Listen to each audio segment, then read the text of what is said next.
んにちは、隙間のリリーです。メディアのためのハワイ語ミニ講座、よろしくお願いします。今日は、ハーナウカワってこの本のご紹介をしたいと思います。この本は、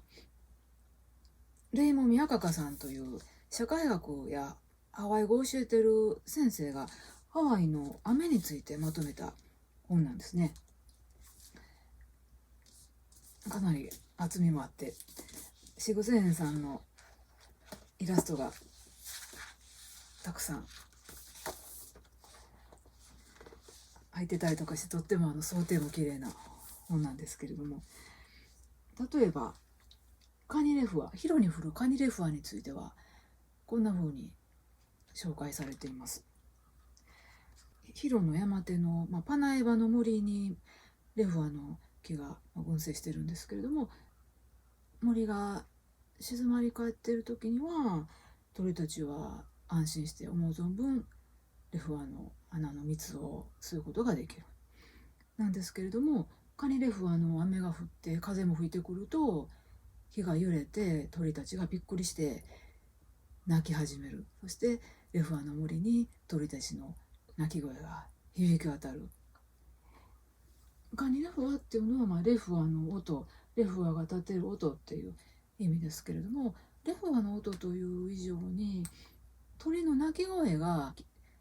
レフアの森に響き渡るっていう、そういう意味合いだったんですね。アーナウカウアにはかなりカニレフアの特徴についてまとめられていて、例えばこんなことも書いています。朝の8時から11時と昼の1時から3時ぐらいに降ることが多いと。そして目に見える仕方で移動するなんてことも書かれています。どんな風に移動するかというと、昼の山手のパナエバの森から降り始めて移動して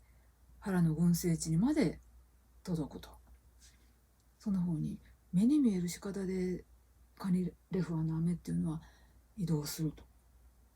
時には北の向浦のあたり、ちょっとした出島広の湾のところにあるんですけれども、そこまで届いて、そしてその西側の広の市街地に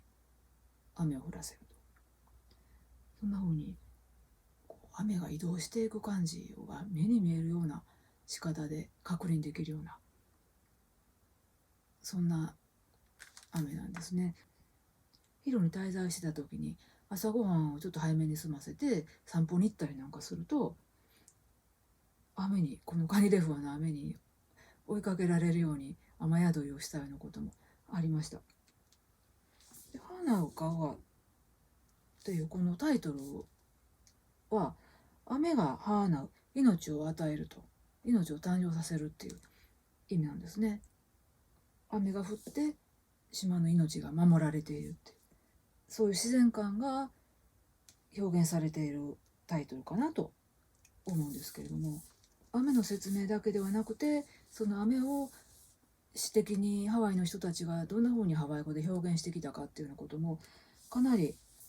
詳細にまとめられていて、資料的にもとっても価値のある本だと思います。この本を手がかりに雨の話なんかも時々ご紹介していけたらいいなと思っています。メディアのためのハワイ語ミニ講座、終わります。